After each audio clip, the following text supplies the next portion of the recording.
Hello, everyone. It's Vivian Asimos from the podcast you are just about to listen to. And I just wanted to give you a heads up that very soon, in about a month, we're going to have a really big announcement here on the channel. So if you want to be able to stay in the know, please do subscribe to us. Wherever it is that you listen to podcasts, you can follow us on social media so you do not miss the announcement. Oh, and obviously, go buy Holly's book, Fans and Fandom, A Journey into the Passion and Power of Fan Culture. And also, you can go pre-order my book, Cosplay and the Dressing of Identity. Anyway, bye!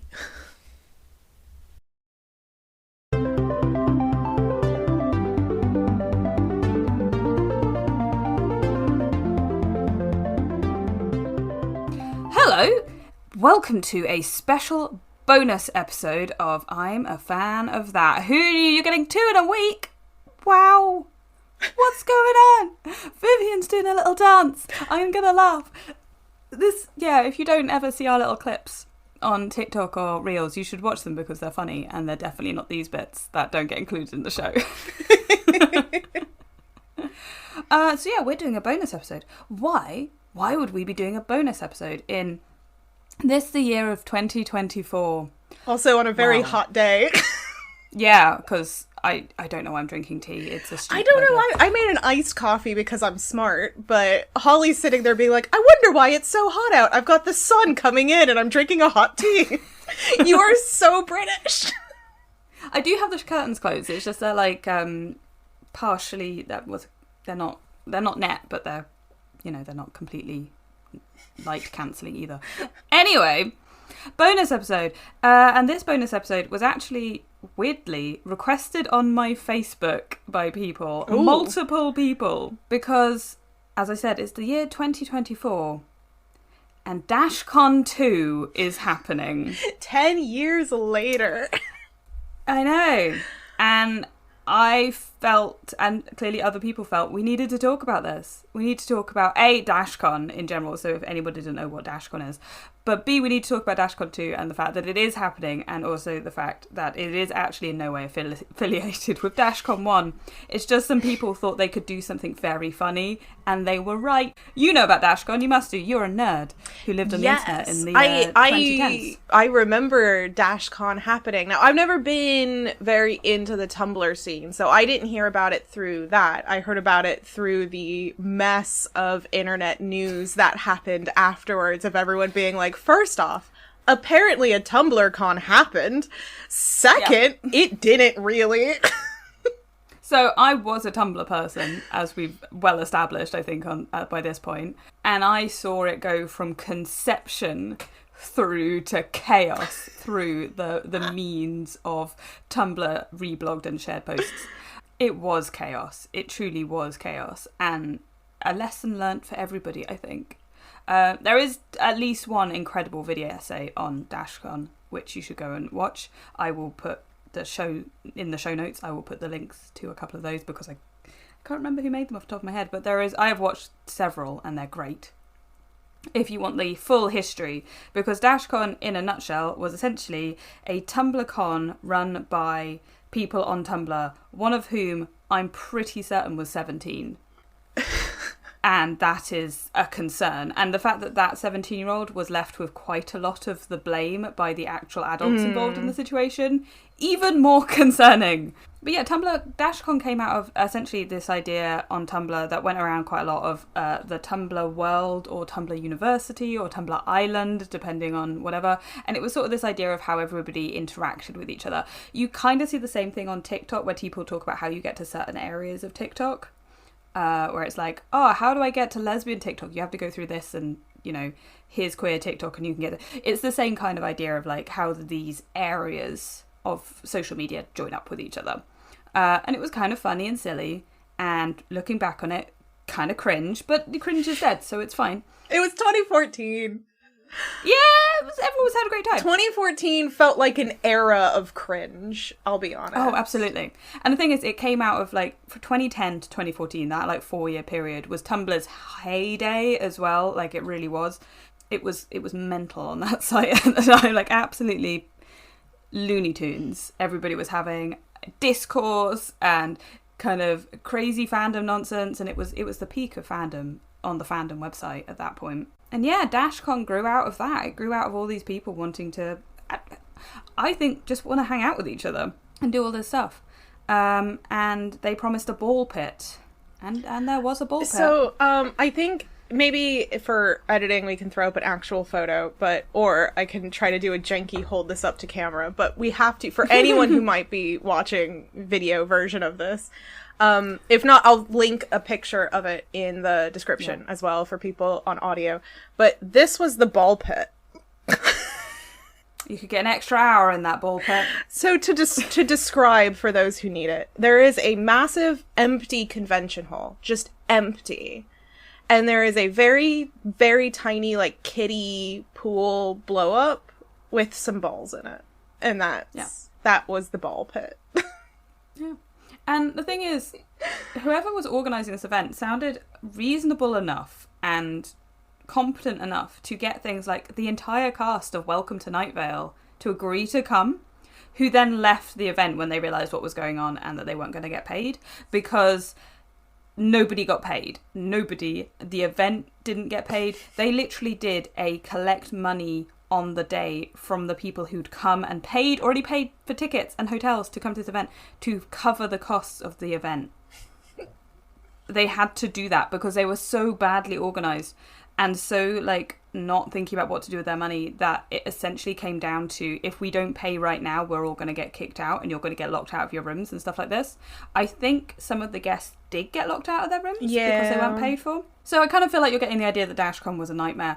And I do highly recommend, because this is a bonus episode, so we're not going to go too deeply into it because bonus episodes aren't long. I do recommend watching the video essays that are linked below to get the entire thing. And one of them is like 3 hours. So you get the idea that this is a history of Dashcon. It did basically implode and then explode because it got onto the rest of the internet and escaped confinement. I kind of feel like it signalled the death of Tumblr as what it was, because everyone stopped talking about it in the same way. People weren't interacting with each other in the same way. Everyone felt a bit ashamed, I think, of Dashcon, or there was a sort of schadenfreude in it that you weren't there and you didn't buy into it and all this kind of stuff.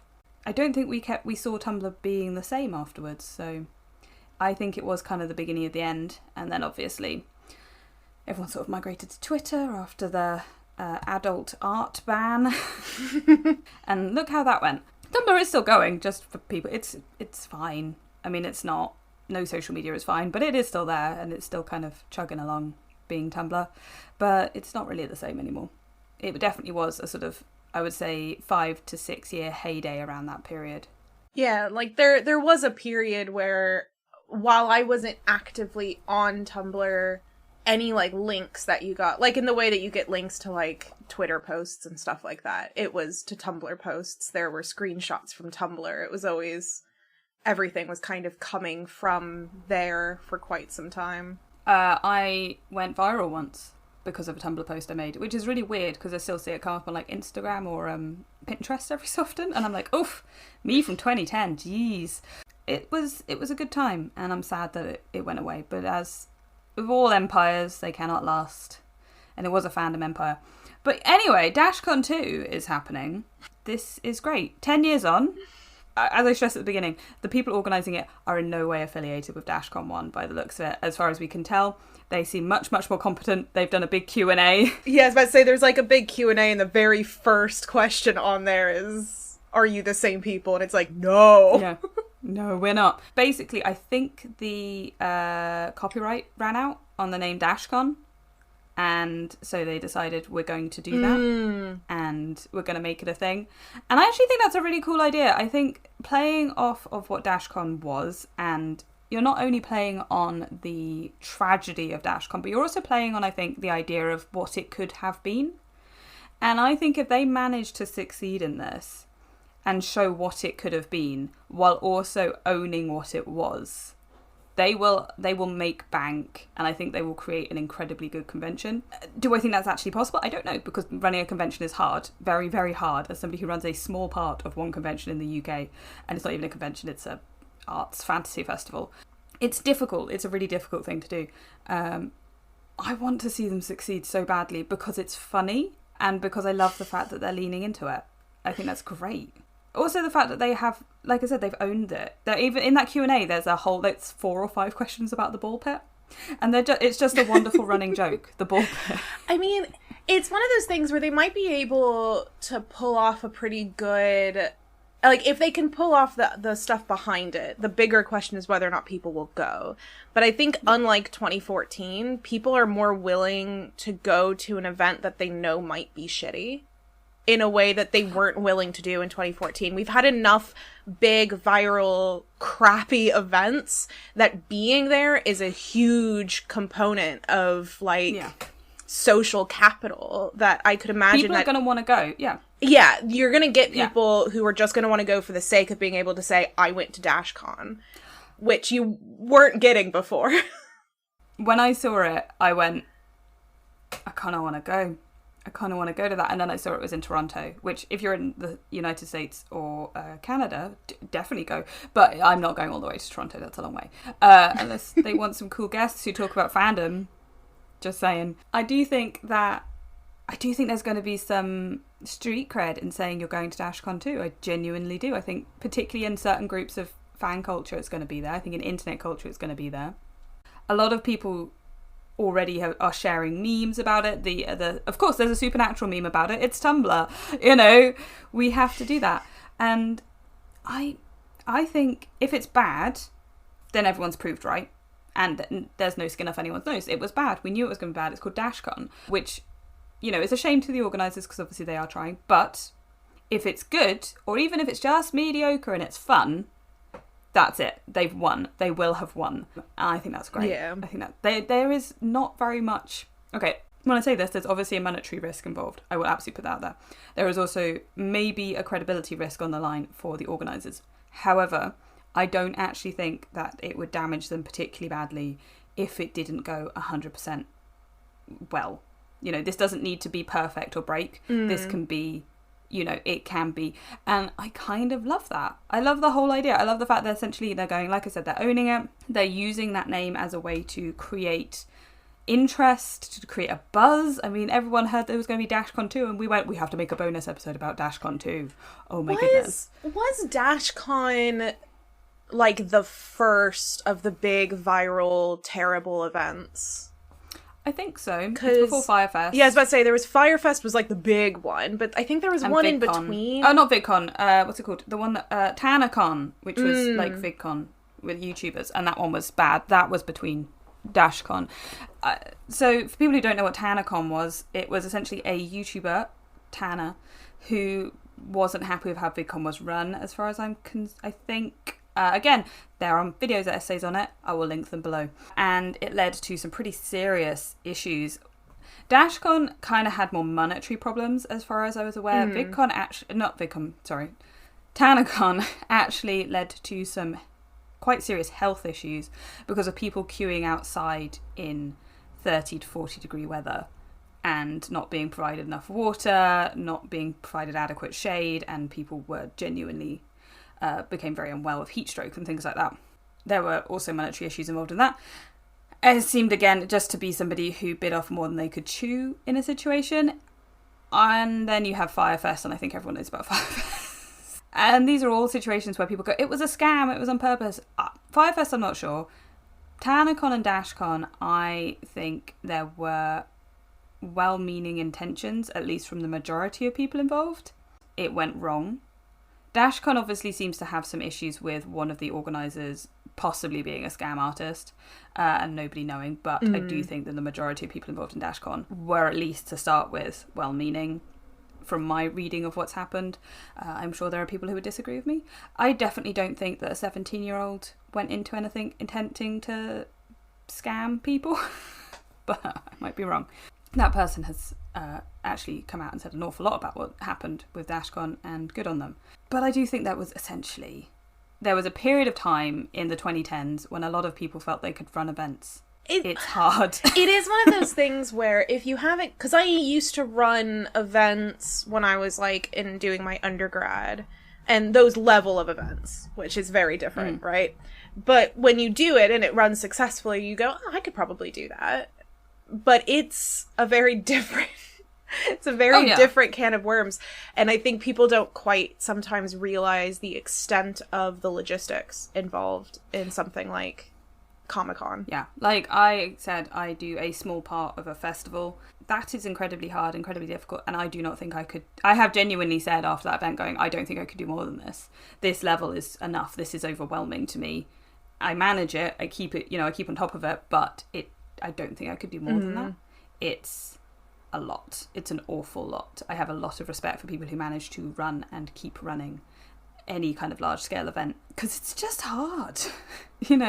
I am genuinely excited about Dashcon. The other thing I want to say is that 2024 just keeps giving to me as a fandom person, because I don't think we need to do a third episode on Swifties, but they are currently having a war, like a proper fan war, with fictional vampire Lestat the Lion Core, and that's hilarious on so many levels. So many levels. Because Anne Rice would hate it. She would hate it. She would hate so much that this is happening. She'd be involved. She'd be yelling at the Swifties. I'm sure she is, from whatever afterlife her, chosen one is.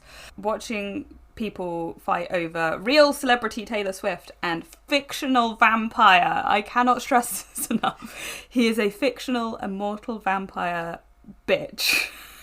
Lestat the Lion Core is so funny. It's so funny, and I love it. Yeah, it's one of those where it's been fun watching people enjoy the kind of stereotype as well of this kind of thing. I mean, I'm sure there are some people engaging with this very legitimately. Yeah. But most of the ones that I've seen are people totally just having fun.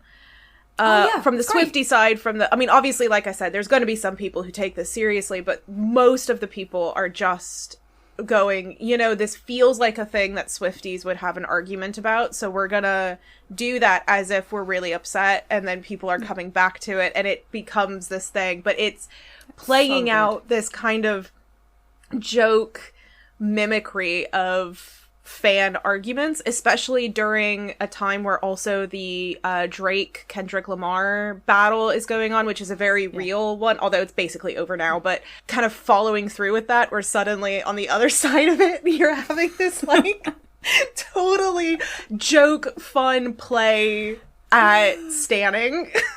And it's so good. And the thing is, it is legitimately you could not have picked a better fictional character for Swifties to have. Oh, I know. It's such a good pairing. It's an amazing pairing. It is. And so for people who don't know, essentially Interview with Vampire released the teaser trailer for Series 3, which is based on the book The Vampire Lestat, when he is a rock star. Because of course he is. And it's very funny, and it's shot almost like sort of a trailer for a biopic, which, again, perfect for the Interview with Vampire.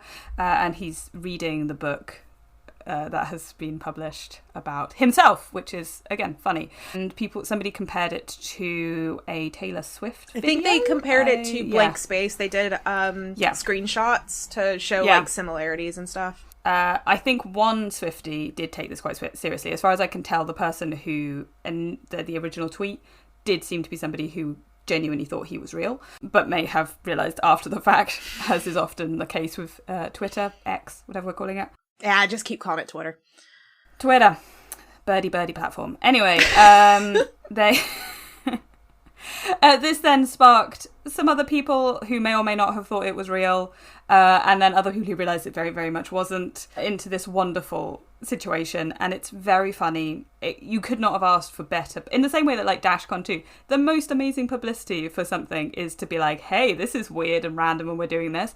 This is such good publicity for the series, for all that kind of stuff. They released a single alongside it. I think they did, yeah. Yeah. So, and then there was this thing of Taylor Swift trying to beat him into second place and all this because re-releasing an album for the 15th time, which is obviously a joke about how many times Taylor Swift's albums get re-released for various different reasons. It's great. It's wonderful because everyone's just having a nice time.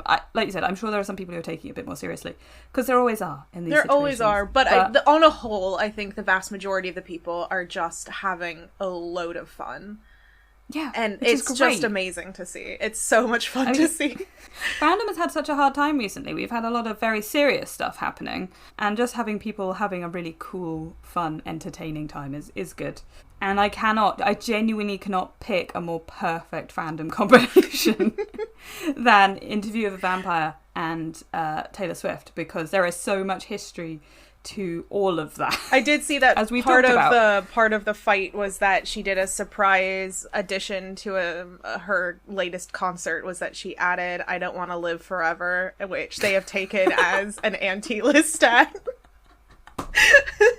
Which I think is just amazing, because that's also the thing that like Swifties do of like, oh, they added this song, that must mean this thing, so they're like, yeah. And the other thing I've seen, one of the things about like, oh, so we're gonna have a fan war about this, like this thing with Lestat, but nobody's cancelling him for his multi-billionaire art dealer boyfriend and stuff like this. This is amazing. Lewis doesn't want to be involved. Leave him alone. He doesn't want to be here. They're toxic, honestly. They are terrible people because they're vampires and they're not real. You know when I said I feel like we called this in like have fictional parasocial relationships with fictional people. Yes, we did. We did call that. That was in our last bonus episode. I am the fandom messiah. No, I won't say that. Yeah, it was like, don't start your own weird. So yeah, I think that was everything we wanted to talk about so far. 2024. What's the weirdest thing of fandom? It's been a year. It has been a year. And so much of it has been about Taylor Swift. It's always going to be about Taylor Swift. Oh my god. This is going to become a Taylor Swift podcast at some point. I'm so terrified. I don't even listen to Taylor Swift. I haven't even read Interview with a Vampire. I just like learn about it through osmosis of the internet. I didn't even know they had a TV show of it until this whole thing blew Apparently up. It's quite good. And I was like, oh, apparently that's a show. Maybe I'll look into it. I keep meaning to watch it, but it's very violent, obviously. Yeah. And I'm not sure if I'm in the headspace for that, but I will eventually get around to it because it looks great. Anyway, this has been a bonus episode about Dashcon 2 and internet wars, which make us laugh. If you'd enjoyed this very silly little extra chat, I hope you listen to the rest of the podcast. And also, maybe look out for some more silly little extra chats. Yeah, we're going to be having a plan for silly little extra chats. So keep an eye on social media. Go follow us there. Go subscribe to us wherever you listen to podcasts so you don't miss any kind of special little announcements coming up, maybe? You know, in case it happens. I don't know, maybe happening sometime in the beginning of September if I were to hazard an omen. Well, you know, we don't want to tempt fate there, as clearly we are capable of doing that. I've enjoyed this. This was great, even though it's really hot. Yeah, it was fun. Thank you very much for listening. If you like this, please like and subscribe as always. Please leave a review if you're on Apple or Spotify or anywhere else where you can leave reviews, stars, comments. You can now comment actually on Spotify, which is great, so please do leave a comment. Let us know what you think. It's always good. And make sure to share with everybody you know, because that's always the biggest way of getting the word out there. So thanks and bye.